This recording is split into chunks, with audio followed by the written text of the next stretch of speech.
Alright, welcome back. So in this video we're looking at Code.org's game design unit 3 from CS Discoveries, and this happens to be one of the practice or challenge activities, not practice, sorry.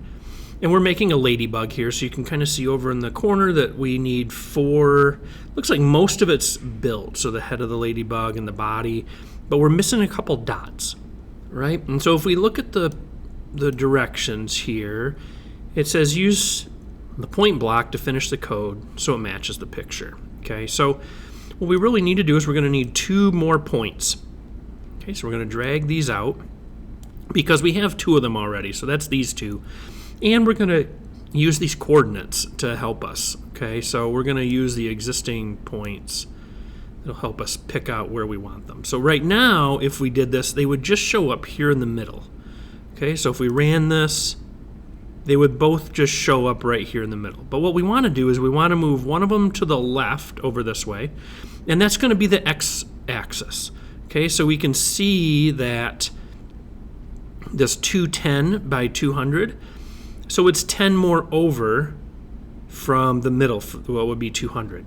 So let's just subtract 20 from this and make this 190. Okay? And we'll leave this 200 right here.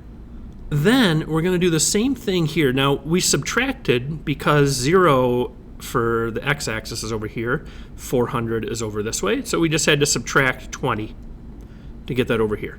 And if we ran this, we can kind of see that we did move that over here. Okay, so now what we want to do is we want to change the y-axis for this one right here.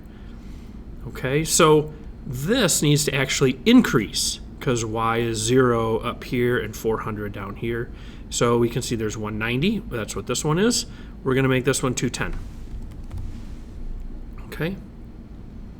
Go ahead and reset that, run it. And now we have the other dot here. Okay. So that's basically how you get through this one. You just have to change the x and y axis for a couple of different points. Points are really cool. Good programming thing where you can add stuff like this and you don't have to, it's not so much a shape that you have like ellipse or a rectangle, but just using the points. All right, hopefully that helps you and good luck with your coding.